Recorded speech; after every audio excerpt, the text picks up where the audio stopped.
Hello friends, आज के इस वीडियो में हम डिस्कस करेंगे फॉर्मेट और template for agree and disagree. So ये टेम्पलेट स्पेशली उन स्टूडेंट्स के लिए है जिनकी बैंड रिक्वायरमेंट 6 और 6.5 है राइटिंग में, and they just want to write the simple language ताकि उन्होंने जो अपने सेंटेंसेस लिखे हैं, अपने तरफ से जो लिखे हैं, वो अच्छे से जेल हो जाएं और एग्जामिनर ये फिगर आउट ना कर पाए कि आधा जो ऐसे है वो कहीं और से लर्न किया हुआ आपने। तो ये बहुत ही सिंपल लैंग्वेज में बनाया है। इसके अंदर आप अपनी तरफ से जो भी लिखेंगे, अगर वो बहुत सिंपल भी होगा लेकिन ग्रामेटिकली एक्यूरेट होना चाहिए, तो आपको बहुत इजीली 6.5 मिल जाएंगे। मोर ओवर इस फॉर्मेट में एक्स्ट्रा वर्ड्स भी हैं, तो वो भी आपको हेल्प करेंगे अपने ऐसे को इजीली 250 वर्ड्स तक कंप्लीट करने के अंदर। तो अब हम डिस्कस करते हैं एग्री डिसएग्री। हमने इंट्रोडक्शन कैसे शुरू करना है। Introduction will start like in the ultra modern era. Ultra modern era का मतलब होता है नाउअडेज। अब नाउअडेज बहुत ही ज़्यादा बेसिक वर्ड है, तो इसीलिए हम नाउअडेज नहीं लिखेंगे, हम लिखेंगे अल्ट्रा मॉडर्न एरा, जो बेटर है लेकिन बहुत डिफिकल्ट वर्ड नहीं है, तो लर्न करना भी ईजी है और लिखने में भी सही है।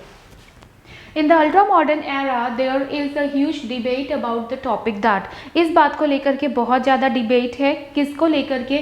यहाँ पर आपने क्या करना है, जो क्वेश्चन का स्टेटमेंट है उसको आपने लिखना है, बट मेक श्योर कि वो कॉपी पेस्ट नहीं करना, कुछ वर्ड्स उसमें से चेंज करने हैं। वर्ड चेंज करके आपने इसे यहाँ पे लिख देना है। Then a large group of people thinks in its favor। Large group मतलब काफ़ी सारे जो लोग हैं वो इसके फेवर में हैं, वो कहते हैं कि हाँ जी ऐसा होना चाहिए। While जबकि others have an opposite opinion, जबकि जो बाकी लोग हैं उनका जो ओपिनियन है वो अगेंस्ट है, वो इसके अगेंस्ट हैं। The upcoming paragraphs will throw light on my personal opinion with a suitable example। अब जो upcoming paragraph यानी कि जो नीचे पैराग्राफ आएंगे उनके अंदर मैंने क्या करना है, मैंने डिस्कस करना है किसको, अपने ओपिनियन को डिस्कस करना है और एग्जाम्पल को भी डिस्कस करना है। So this is your complete introduction. इसको आपने अच्छे से याद करना है और कोई भी एग्री डिसएग्री ऐसे आता है आप उसके अंदर इसे लिख सकते हैं। मेक श्योर क्वेश्चन स्टेटमेंट आपने सही तरीके से ऐड ऑन करना है और वो कॉपी पेस्ट नहीं करना, वर्ड्स चेंज करने हैं। Now I talk about the second paragraph. Second paragraph अगर आपने एग्री करना है तब आप लिखेंगे I am in accord with the statement. Accord means agree, ठीक है। सो इफ़ यू से आई एग्री, उसकी जगह आई एम इन अकॉर्ड। अगर आपने डिसएग्री करना है तो आप क्या करेंगे, नॉट लगा देंगे और कहाँ पर लगाएंगे, आई एम नॉट, यहाँ पर नॉट आएगा। I am not in accord with the statement that. अब यहाँ पर फिर से हमने क्या करना है, क्वेश्चन के स्टेटमेंट को ही लिखना है कि इसके साथ मैं एग्री करता हूँ या करती हूँ।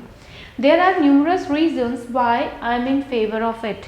और मेरे पास बहुत सारे reasons हैं कि मैं एग्री क्यों कर रहा हूँ, तो वो reasons हम लिखेंगे। फर्स्ट है the most important reason is।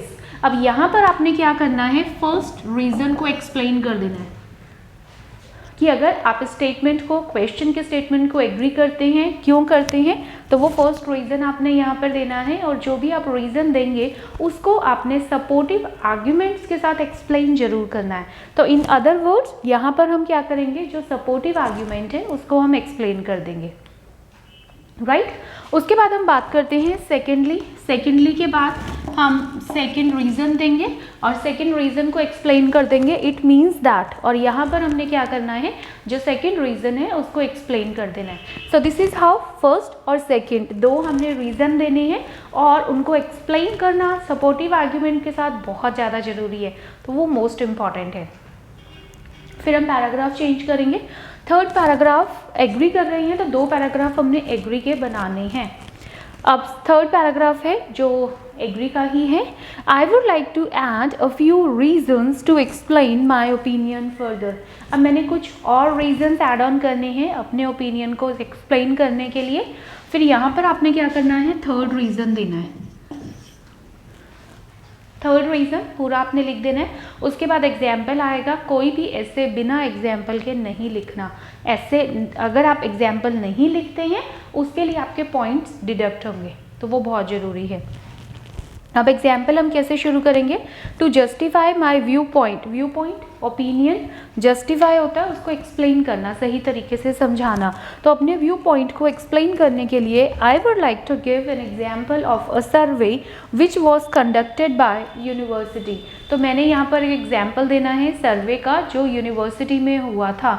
कौन सी यूनिवर्सिटी में हुआ था, यहाँ पर आप यूनिवर्सिटी का नेम दे सकते हैं, कोई भी यूनिवर्सिटी का, इन 2010। The survey revealed the findings that, और उस सर्वे से हमें ये चीज़ पता लगी। क्या पता लगा, अब यहाँ पर आपने बताना है जो भी आपका एग्जाम्पल है। तो जब भी हम सर्वे की बात करते हैं तो हमने परसेंटेज जरूर लिखनी है कि इतने % ये है, ठीक है, तो वो आप एग्जाम्पल दे सकते हैं। Then last but not least, और यहाँ पर हम क्या करेंगे, लास्ट बट नॉट लीस्ट के बाद हमने 4th रीज़न देना है। तो अगर एग्री डिसएग्री का टॉपिक आता है जिस पे आपने दोनों साइड जाना है तो 2 पैराग्राफ आपने एग्री के बनाने हैं और 1 डिसएग्री का। ये दोनों पैराग्राफ डिसएग्री के हैं, सॉरी ये दोनों पैराग्राफ एग्री के हैं जिसमें हमने 4 रीजंस डिस्कस कर लिए हैं। अब हम डिस्कस करते हैं डिसएग्री का paragraph. So let's talk about 4th paragraph जिसमें हम डिसएग्री का ओपिनियन डिस्कस करेंगे। So will start like on the other hand. On the other hand means दूसरी तरफ, at the flip side of coin. Some people oppose the above statement for many reasons। अब कुछ लोग हैं जो ऊपर वाला स्टेटमेंट था यानी कि जो एग्री था उसके अगेंस्ट हैं, ठीक है, तो वो उनका कुछ और ही सोचना है, वो क्या मानते हैं वो हम यहाँ पर डिस्कस करेंगे। तो यहाँ पर हम डिसएग्री का जो फर्स्ट रीज़न है वो हम देंगे, reason first for disagree. Moreover के बाद हम लिखेंगे reason second, then for furthermore.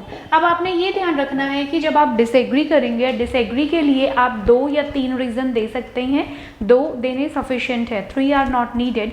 अब डिसएग्री करना ज़रूरी क्यों है वो हम टॉपिक पे डिसाइड करेंगे कि टॉपिक की रिक्वायरमेंट क्या है, आपको सिर्फ एग्री करना है या सिर्फ डिसएग्री करना है।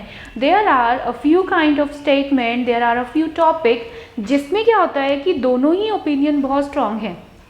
अगर आप सिंगल साइडेड जाने की कोशिश करते हैं तो आपका जो रिस्पॉन्स है वो कभी भी कन्विंसिंग नहीं होता, और अगर कन्विंसिंग नहीं होगा तो मार्क्स नहीं मिलेंगे। तो रियल ग्राउंड्स के ऊपर, एक फिजिबल ग्राउंड्स के ऊपर, या जो एक्चुअल में है सिनेरियो उसी के ऊपर लेकर के हमने चलना है। अगर टॉपिक आता है, मान लीजिए टेलीविज़न का आता है कि टीवी देखना चाहिए, एग्री या डिसएग्री।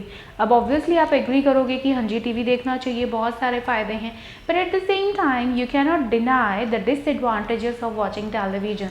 तो इसीलिए कहीं ना कहीं आपको लिमिटेशन की बात करनी ही पड़ेगी। तो वो लिमिटेशन की बात हम करते हैं डिसएग्री में कि टीवी देखने के ये नुकसान है, और फिर हम कंक्लूजन में क्या करते हैं, हम बैलेंस कर देते हैं कि टीवी देखना चाहिए लेकिन एक लिमिटेड टाइम के लिए। और ये भी आपने ध्यान देना है that what kind of programmes you are watching, ठीक है। तो इस तरीके से हम इसको एडजस्ट करते हैं, इसीलिए सेकंड ओपिनियन देना बहुत इंपॉर्टेंट है। कंक्लूजन हम शुरू करेंगे, to sum up means to conclude, I personally feel that. तो फाइनली मेरा ये मानना है, आप क्या सोचते हैं, आपने कंक्लूजन देना है। कंक्लूजन सिर्फ 1 सेंटेंस होना चाहिए, 1 सेंटेंस से ज़्यादा हम नहीं लिखते हैं, ठीक है। आई होप क्लियर हो गया होगा आपको। फिर still if you have any doubt you can write down in the comment section and I'll try my best to reply you as soon as possible. So keep learning with me. All the best.